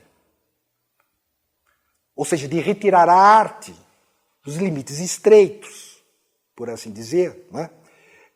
Dos suportes da tradição, das linguagens da tradição, como a pintura, a escultura, a gravura, né? E levá-la para o espaço do mundo. Essa questão, vimos pela via do design, vimos pela via do embaralhamento entre arte e vida. Esse projeto de estetizar a vida, né? Ele continua, ele está presente em muita arte contemporânea, embora não haja mais, não haja mais esta dimensão utópico-revolucionária. Ou seja, há um conceito de romântico, né, que é a obra de arte total. Né? Gesamtkunstwerk, né, da obra de arte total. A discussão, por exemplo, entre o Nietzsche e o Wagner na música. Eles estão discutindo isto. Né? Quer dizer, o que é a arte total, a ideia da arte total? É a da convergência das artes, da confluência delas. Quer dizer, essa noção, ela guiou as vanguardas. As vanguardas fizeram disso um programa, no sentido de estetizar né? Veja a Bauhaus, o que você disse, quer dizer, a convergência das artes. Né? Quer dizer, da pintura, da cenografia. Oi? Design. É design, não é? Quer dizer, é isso. Né? Quer dizer, bom, na arte contemporânea, no artista que eu selecionei, pelo menos um deles, né? Percebe-se que há essa noção da convergência das artes. Ou né, de tentar, por assim dizer, né, estetizar, quer dizer, a experiência no mundo da vida. Não deixar a arte, repito, confinada, não é, aos suportes, né, como a pintura, a escultura, etc. Eu faço isso por um certo mistério, antes de apresentar o primeiro artista, né, que é um artista dinamarquês, né? Então, mas que esteve várias vezes no Brasil, é conhecido internacionalmente. Sabem que há esses artistas nômades, né? Quer dizer, tem um ateliê no país, nasceu em um país, tem ateliê em outro, né? Vive expondo, né? Que é o Olafur Eliasson. Olafur Eliasson, né? Quer dizer, eu estou destacando, quer dizer, passaria a destacar alguns artistas, né, que, ao meu juízo, mostram como como há uma arte contemporânea significativa. Não é? Eu não sei se eu soube que o Guilherme esteve aqui, né? Quer dizer, eu até vou citá-lo agora. Não sei se vocês estavam, porque ele faz alguns comentários dentro da névoa, justamente as obras, ele falou? Das obras do Olafur Eliasson. Né? Mas Guilherme Wisnik. Então, Olafur... Isso, exatamente. Inclusive, essa questão você toca numa questão que é a seguinte, né? Na verdade, eu não utilizei o termo ainda aqui, que é tão caro a arte contemporânea dos anos 80 para cá. E aquilo que eu chamava, né, de tentativa contemporânea de embaralhar arte e vida está intimamente ligado, né, à instalação, à linguagem da instalação. É claro que nós podemos pensar, quer dizer, as raízes da instalação. O próprio Marcel Duchamp, quer dizer, fez uma instalação ali numa galeria, né, nos anos 40, né, apontando fios, fazendo uma espécie de teia, né, na galeria. Né? E o Brasil tem uma participação nisso importante. Né? Quer dizer, a Tropicália, do Hélio Oiticica, né? Já é um exemplo, quer dizer, embora ele não utilizasse o termo, né, de uma instalação. Né? Quer dizer, então, inclusive, quer dizer, é muito interessante pensar o percurso. Por isso que também, né, eu falava do MoMA voltando-se para Tarsila. Mas há alguns artistas contemporâneos, como Hélio Oiticica, Lígia Clark, Mira Schendel, por exemplo, né, nos últimos 30 anos, Né? A eles foram dedicadas exposições itinerantes aí pelo mundo, porque começou a se interessar o modo sui generis, como certos artistas latino-americanos, né, partindo da arte construtiva, né, atingiam a arte ambiental. Vamos chamar assim, que é o termo do Oiticica, que é um dos termos, suprassensorial, arte ambiental, no caso do Oiticica. Né? Quer dizer, o próprio Olafur Eliasson, né, nas entrevistas e quando veio ao Brasil, referiu-se, né, positivamente, fez uma espécie de homenagem, quer dizer, ao Hélio Oiticica. Né? Aqueles filtros de cores, aqueles espécie de labirintos, remetem diretamente ao Hélio Oiticica, o próprio Inhotim. Né? Quer dizer, então, naquilo que chamava de reparação historiográfica, ela inclui aí não apenas os modernistas, né, dos anos 20, mas os artistas de vanguarda, oriundos, sobretudo, do neoconcretismo, né, carioca, como a Lígia Clark e o Hélio Oiticica, mas também o Tunga, né, recentemente falecido. Né, há um interesse crescente de saber como se deu nesses artistas esta passagem, por assim dizer, muitas vezes lógica e consequente, né, das linguagens da tradição, né, e no caso do Hélio e da Lígia, de uma matriz geométrica ou construtiva, para o mundo da vida.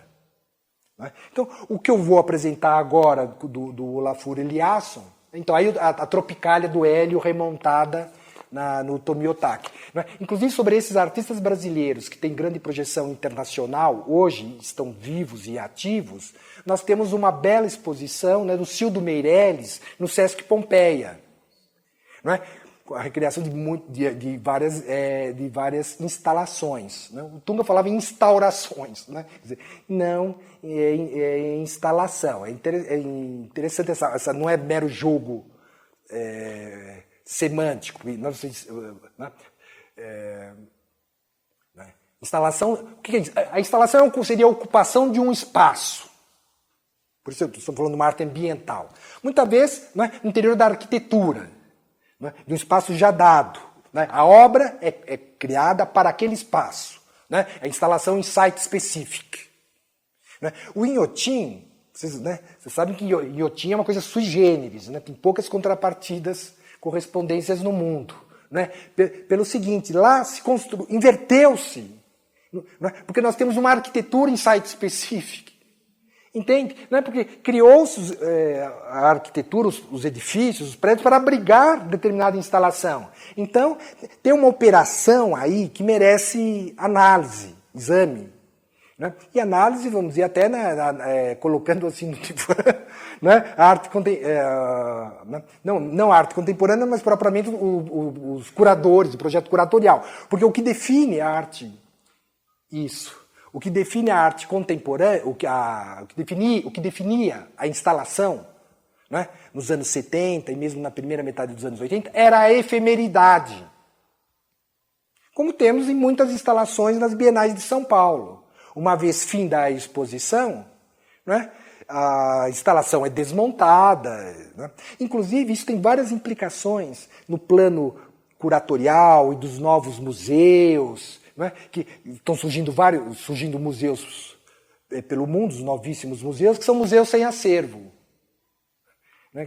Quer dizer, por quê? Porque o próprio... Né, que são várias questões aí, né, envolvidas. Não é. Então, se não for do Olafur, não é? Que justamente dá aquele efeito de crisálida, de caleidoscópio, como ele montou na Pinacoteca. Aqui na Pinacoteca de São Paulo. Acho que aquela era também do Olafur. Né? Mas percebam o caso das instalações. Né? Quer dizer, o que está acontecendo, né, é que, muitas vezes, o acervo de alguns museus, o próprio Palais Tokyo, né, que o Nicolas Bourriot, né, foi curador, diretor, né, do Palais Tokyo, hoje não é mais. Né? É um galpão, né, quer dizer, é um museu, é um edifício na qual nós temos, né, que acolhe exposições itinerantes. Então não tem um acervo próprio. Não é? Quer dizer, em outros casos, isso tem, eu acho que há essa tendência, não é? O que o artista cede é uma espécie de copyright, o direito de montar a instalação, né? Muitas vezes sob sua supervisão ou sobre um delegado, né? De alguém que acompanha. O próprio Tunga, né? Ele refez, né? Restaurou, né? Certas instalações antes, claro, aí do seu falecimento precoce, né? A obra, acho que Vermelho, do Tunga, que está lá em Inhotim, né, foi restaurada. Mas essa questão, né, de criar um parque, né, que tem uma importância, né, da botânica, do paisagismo e também da arquitetura, né? Quer dizer, criar edifícios que abriguem instalações, né, construídas para abrigar determinadas instalações, como aconteceu com a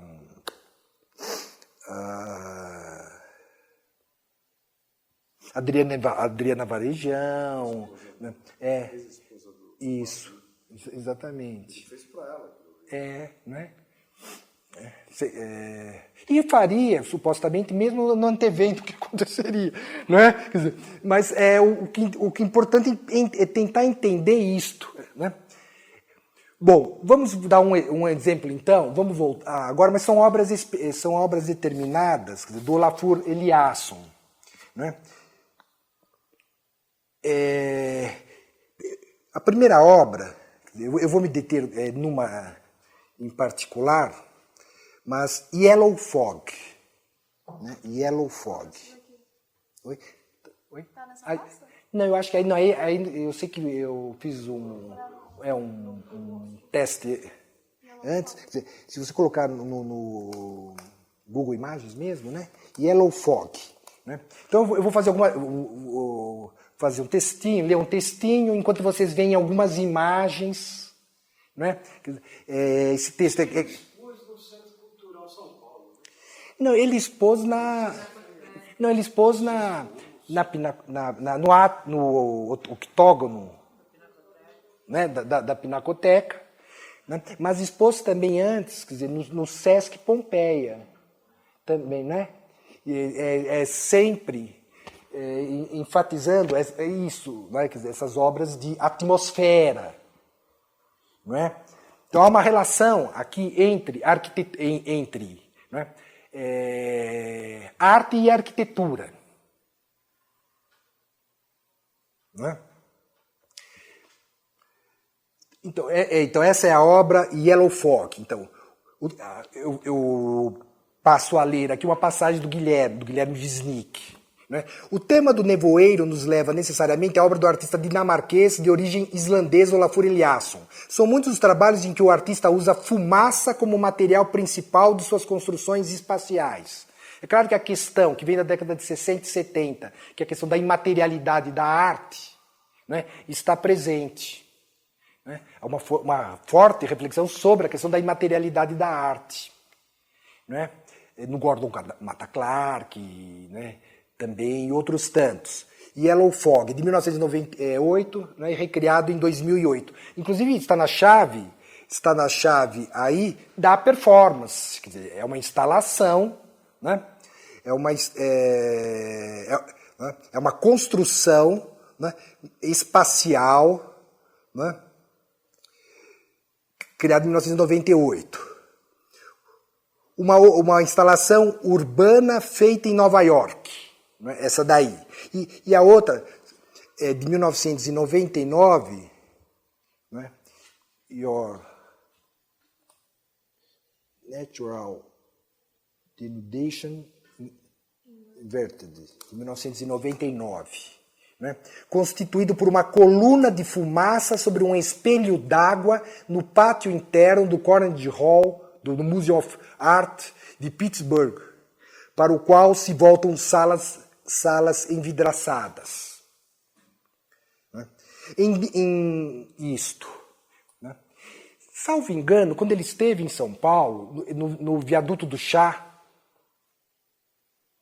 né, ele fez algo semelhante. Lembram?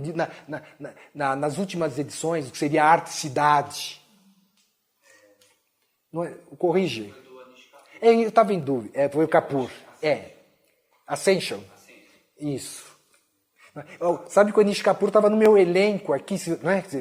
Que pode passar o tempo, eu não, né? E esses artistas, tal, eu digo alguns artistas, né? Porque, quer dizer, que eu acho de referência da arte contemporânea. O Anish Kapoor é um deles, né? Não sei se concorda ali comigo, né? O Olafur Eliasson, né? Mas eu destacaria também, né? Há instalações dele, mas ele é um dos responsáveis por manter viva a pintura vive. O que eu quero, quando eu falava que reina a diversidade na arte contemporânea, é que ao lado dessas instalações, desta arte ambiental, desta, né, imaterialidade, né, dessas instalações, a pintura persiste, a pintura resiste, a pintura vive. Não é? E nós temos importantes artistas aí atuando, não é? No óleo sobre tela, não é? No trabalho artesanal, de fatura da pintura, não é? Quer dizer, seja mediante técnicas da tradição, como a arte da veladura, seja pela incorporação de novos materiais.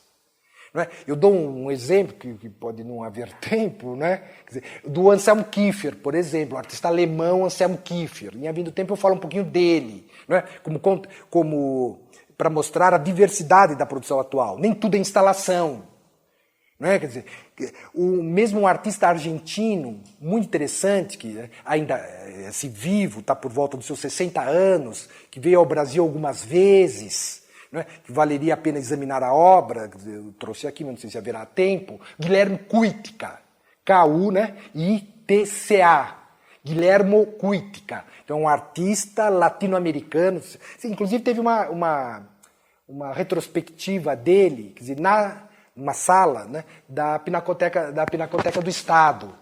Né? Quer dizer, eu acho um artista muito quer dizer, interessante, quer dizer, que ajuda a entender uma questão que é a seguinte. Quer dizer, em alguns artistas contemporâneos, nós não podemos buscar uma unidade estilística. O que há é uma unidade de imaginário, de pensamento. As obras do Cuitca, né, são muito diferentes entre si, do ponto de vista formal. Né? Isso, né, já está mostrando, né, a diversidade. E Cuitca, há também instalações, né, instalações do Cuitca. Né? Mas ele, inclusive, é um artista que vem da pintura, dos anos 80. É um momento do que há uma volta à pintura. Né? No mundo inteiro. Né? Na pintura da transvanguarda italiana, no neoexpressionismo alemão, no grafite anglo-americano, e mesmo no Brasil, ali na Casa 7. Não é? Rodrigo Andrade, daí vem o Nuno Ramos, né? O Carlito Carvalhosa, Fábio Miguez, né? Nuno Ramos vem daí. Né? Ele vem da pintura. Né? Mas de uma bad painting, de uma pintura assim meio brutalista, em latex, sobre grandes superfícies, né? Quer dizer, marcado pela pintura que seria neoexpressionista. Na verdade, eles recuperam, há neles uma reparação historiográfica, que eles recuperam um artista que é o Philip Guston, que é um canadense, que veio dos Estados Unidos, né, que o grupo gostava muito, essa geração gostava muito do Philip Guston, que é uma pintura mais gestual. Há algo do expressionismo abstrato norte-americano, do de Kooning, Gorky, Pollock, essa gestualidade. Né? E o Nuno Ramos, a partir daí, né, quer dizer, ele caminhará, né, para as instalações. Não só instalações, né, também vídeos, né, também, ou seja, no Nuno Ramos, o que é importante é perceber que não há mais a noção, né, do progresso entre as linguagens artísticas. Uma linguagem não derroga, não substitui a outra, não há superação de linguagens, não há mais a ideia de progresso. Assim como o que guiou a arte moderna foi a noção de progresso. Como cada vanguarda, como que derrogava a anterior, ele se opunha à anterior e dava um passo à frente. Isso deixou de existir. Não há progresso em arte. Na década de 60 e na década de 70, a arte conceitual e a videoarte pareciam ter arquivado a pintura. Não é? Mesmo nos cursos acadêmicos.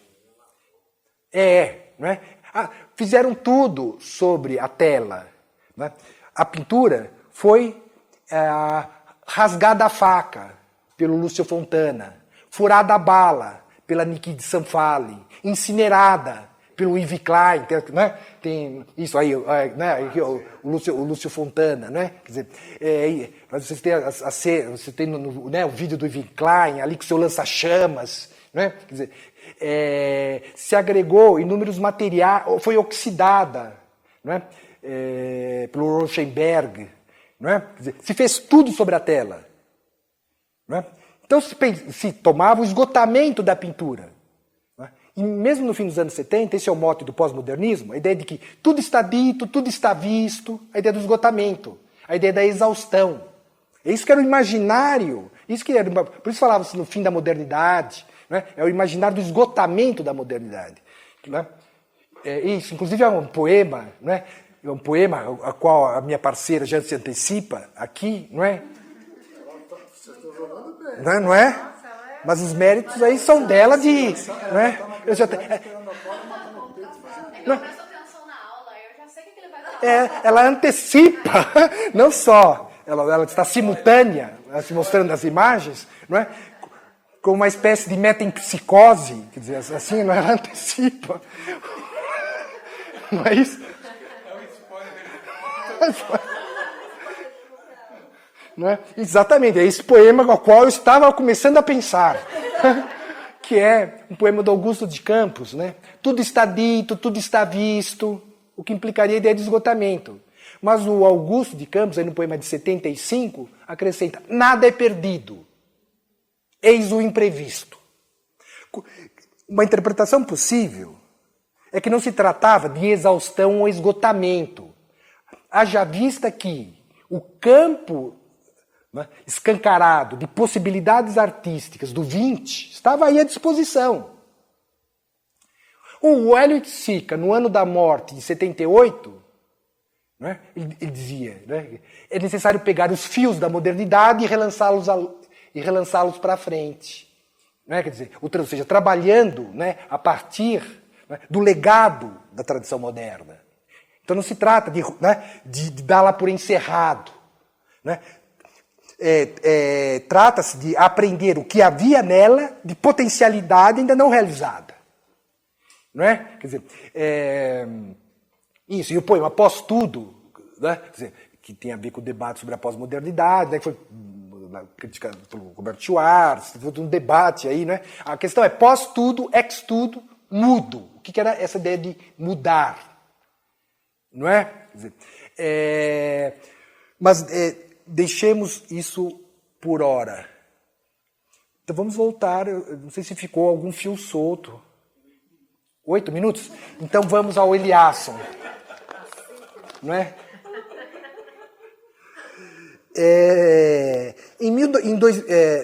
Você já mostrou a criada no Carnegie, né, Museum of Art de Pittsburgh, para o qual se voltam salas envidraçadas. Em 2001, criou a instalação de Mediated Motion.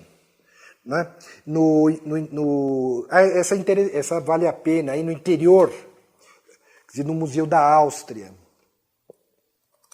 Né, feita em colaboração com o paisagista Günter Vogt. Então nós temos aí essa relação entre arte e arquitetura, não é? Que continua forte nessa linhagem de artistas contemporâneos. A obra reage à atmosfera de estímulos dadas pelo edifício projetado por Peter Zumthor. O Zumthor é um grande arquiteto contemporâneo, não é? Que justamente, né, que tem uma chave minimalista, né? Uma chave minimalista e que pensa a questão na arquitetura de atmosferas. Né? Daí a pertinência dessa convergência entre o Peter Zumthor, arquiteto, né, e o Olafur Eliasson, né, esse artista contemporâneo. Né? A obra reage à atmosfera de estímulos dados pelo edifício projetado por Peter Zumthor, gerando paisagens interiores. Trabalhando com a ideia de movimento mediado, Eliasson estabelece um percurso ascensional no interior da austera caixa de concreto, né, criando diferentes ambientações em cada um dos 4 andares do museu. E, inclusive, você tem a planta, se você correr um pouquinho, você tem a planta aí do museu, né? Que passam por troncos de árvores com fungos, piscinas com plantas aquáticas, acho que você tem essa sequência, né? Pisos de terra prensada e chegam ao topo do prédio, em uma sala enevoada, que é essa ponte. Não é? Quer dizer, uma sala enevoada onde uma ponte instável se perde em meio a uma intensa neblina, levando o visitante um tanto desnorteado a terminar o percurso diante de uma parede cega, que obriga a retornar e assim a rever ao revés todo o trabalho. A oposição aqui é entre a transparência como sendo marca da arquitetura moderna, indiciada pelo uso estrutural do vidro, e a névoa, não é? Quer dizer, esse embaçamento, não é? como sendo uma grande alegoria, se quiser, não é? Da era da incerteza, do período de indeterminação, não é? Social, política, econômica que vivemos. Não é? É muito interessante pensar, não é? Pensar a relação entre o imaginário moderno, não é? E o imaginário contemporâneo a partir, né, da materialidade dos materiais, ou da imaterialidade deles. O vidro, você sabe, né, está na raiz da arquitetura. Né, vai te atrapalhar muito a vida buscar uma arquitetura do Mies, né, do Mies van der Rohe, né, Le Corbusier, Gropius e Mies van der Rohe, né, quer dizer, além do Frank Lloyd Wright, quer dizer, são os arquitetos modernos, racionalistas, né? O Wright mais organicista, enfim, mas que construíram com base em estruturas de ferro, de aço, né, e vidro. Mas a ideia da transparência ela é central no imaginário moderno, no projeto moderno. Né? Quer dizer, tem um sentido político-ideológico esse investimento no vidro. É claro que os arquitetos modernos investiram nos poderes construtivos, né, dos novos materiais, como o ferro e o vidro. E daí deslanchou a arquitetura moderna. Mas nós não podemos perder de vista, né, a dimensão alegórica, né, desse investimento no vidro, que é a noção de transparência. Não é? Quer dizer, rompendo assim com o predomínio da fachada, da dissociação entre a fachada do edifício e o interior do edifício. Isto foi visto como falsidade, como simulação. Não é? Quer dizer, por exemplo, em Viena, por exemplo, não é? Atrás de belas fachadas, com muito ornatos, com muito ornamento, nós tínhamos cortiços. Então, não é? Quer dizer, nós estamos aí na chave da falsidade, da dissimulação. A arquitetura moderna há uma estreita relação entre ética e estética no projeto moderno. Não é? E o ideal e a questão da transparência do vidro, não é? Mostra e sintetiza ou indicia, se não metaforiza isto. A transparência está na raiz da vida democrática do Ocidente, a ideia de transparência. Não é? Tem essa dimensão política. Não é? Quem adentrava a ágora, por todos era visto. Né? As decisões se davam a sol a pino, à vista de todos. Né? As decisões tomadas eram publicadas, editadas. Então é a questão esse valor da democracia ocidental, da transparência, né?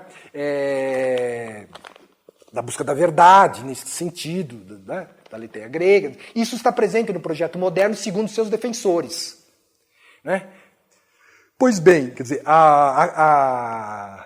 da crise do projeto moderno, quer dizer, seja a arquitetura do Zumthor ou do Sejima, né, como mostra o Wisnik, ou as ambiências, né, nubladas de névoa do Olafur Eliasson, né, são estas névoas, né, que metaforizam os tempos presentes, a era da incerteza, da indeterminação. O que ocorrerá? Algo ocorrerá? Né? O que se deixa entrever em meio, né, a essas névoas. Estou só encerrando aqui. Então, esse é um museu, é no 4º andar de um museu na Áustria. não é? Kunsthaus Bregenz. Kunsthaus... Oi? Não. Não é. Não é em Viena, não.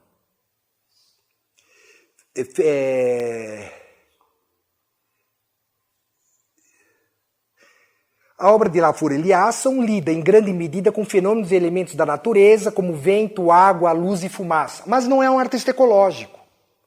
Né? Quer dizer, se pensarmos os rumos da arte contemporânea, tão plurais, de fato, há certa vertente ligada à relação entre arte e ecologia. Né? Simplificando as coisas, sempre fazendo uma caricatura. Arte e ecologia. O nosso Franz Krasberg, por exemplo, estaria nesta relação, estaria, não é, nesta chave da relação entre arte e natureza. Não é? Quer dizer, e dado o que aconteceu na Amazônia, né, recentemente, quer dizer, a atualidade, né, das obras do Franz Krasberg é inegável. Né? Outra vertente, quer dizer, é da relação, quer dizer, entre arte e gênero, muito forte na contemporaneidade. Né? Desde os anos 80. Né? A Bárbara Kruger, Jenny Holzer, penso a questão da enunciação, na linguagem. Né? Se houvesse tempo, eu analisaria algumas obras delas. Né? A outra vertente é a do particularismo, do regionalismo, esse refluxo à cultura do lugar. Isso está sendo muito forte. Não é? Alguns chegam a falar mesmo numa guinada antropológica nas artes. Né? Uma virada antropológica. A relação, mesmo na teoria estética, né? A relação entre arte e antropologia tem ganhado mais e mais valor, mais importância. Lembra de uma curadoria recente da Araci Amaral, quer dizer, no Panorama, lembra disto? Né? Ou, quer dizer, na última Bienal, o Bené Fonteles, com a sua oca, não é? Ou o próprio Jonathan Andrade, ali, não é? A acariciar aquele peixe que agonizava num vídeo.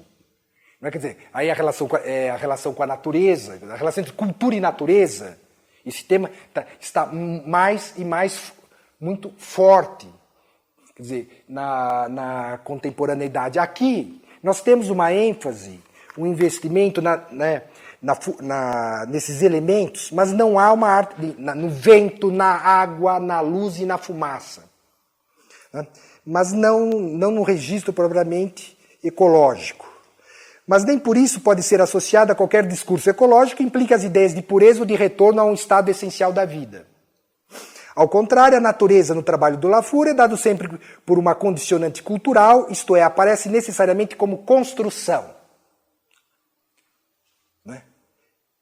E não como verdade redentora. Vem daí o aspecto muitas vezes surrealista de seus trabalhos, que replicam artificialmente elementos naturais, colocando em confronto com seus pares reais. Criam assim uma dimensão da experiência na qual a ilusão e a realidade estão interconectados, tornando-se, portanto, indiscernível. Não sei o que você pensa, mas essa relação entre arte e percepção, né, e, em certa medida, né, o retorno à questão, né, da percepção fenomenológica do mundo ao redor, né, quer dizer, e mesmo do trompe-l'œil e da ilusão, né, ela está forte na arte contemporânea, em artistas como Lafur Eliasson, né, mas também no Anish Kapoor. Né? Quer dizer, alguns veem, ou mesmo, né, no Tyrrell, Tyrrell, né, no Robert Irving, no James Tyrrell, né, que são artistas que muito próximos do Lafur Eliasson, que investem, né, quer dizer, na imaterialidade da cor-luz. Né, da cor-luz. Né? Então, James... Tyrrell... isso. Né? Não, mas é com... Vai, veja se... Isso, das obras dele estão... Isso. Né? Quer dizer, está próximo, quer dizer, do Lafur, né? Esta ênfase na cor-luz, portanto, quer dizer, na imaterialidade, o que tem levado alguns intérpretes a pensar a questão, né, de um efeito análogo à experiência do sublime, algo do sublime. Né? Quer dizer, mas pensando no efeito visual, na percepção, no efeito dos sólidos perceptivos, Não é? Quer dizer, o Olafur Eliasson explora muito isso, Anish Kapoor também. Alguns veem nisso certo efeitismo. Entende? E veem nessa arte uma arte, vamos dizer, epidérmica, pelicular, que se esgota na visão, no olhar. Exatamente. Mas a questão é que seria a espetacularização do retiniano. Não é? Quer dizer, então, há uma discussão sobre isto. Não é? É evidente que essas obras produzem, não é, fascínio. Não é? Mas como especificá-lo, como caracterizar, quer dizer, este efeito? Nós não estamos muito distante da Kusama. Não é? Quer dizer, se você... Oi? Isso. Então, soletra aí. Né? É Y, deixa eu ver, eu tenho aqui.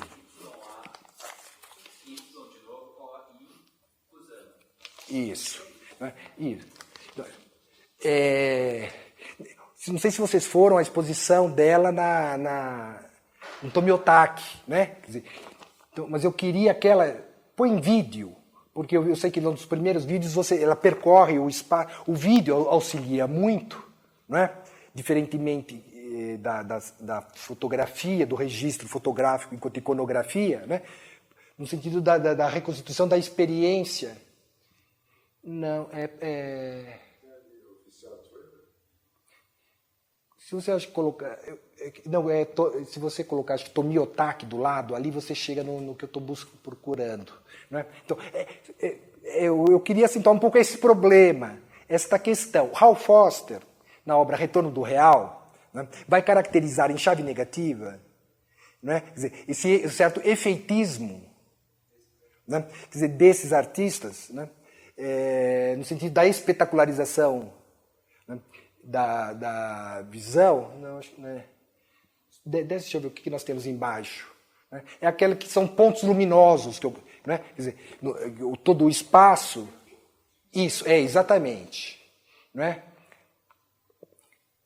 A questão seria interessante pensar as relações entre Olafur Eliasson, Anish Kapoor, né, e a Kusama, né, e o James Tyrrell, se não o Robert Irving. Né, se não há certo diversionismo óptico, né, certo ilusionismo, né, espetacular, né, mas sem transcendência. Não há uma experiência, né, que vá além, né,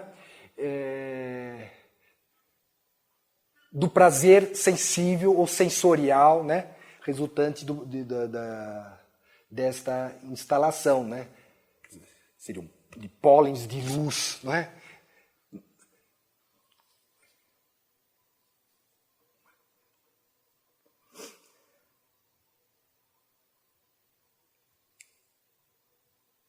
No caso do Olafur Eliasson, mas pode deixar correndo um pouquinho ainda a Kusama, né? Depois você volta para lá, faz favor. Cria assim uma dimensão da experiência na qual a ilusão e a realidade estão interconectadas, tornando, portanto, indiscerníveis. Né? Esta volta do ilusionismo, né? Que foi combatido pela tradição moderna, em certa medida. Né? Quer dizer, toda a leitura grinbergiana do crítico norte-americano, né, Clement Greenberg, é de que a pintura moderna, desde o fim do XIX, visava romper com o campo escópico, com a noção de profundidade, não é? Com a noção de ilusão. Não é? Quer dizer, eu ouvi falar no Greenberg, né, crítico norte-americano, ele relia a história da arte moderna inteira, não é? De modo finalista ou teleológico, por dizer, culminou na pintura norte-americana, que realizou plenamente as potencialidades da pintura moderna, porque realizou aquilo que é essencial, que é a essência da pintura, a saber, a planaridade do plano. Dessa pintura, né, que ele vai localizar no Pollock, mas que nós temos mais emblematicamente realizada na pintura dos minimalistas.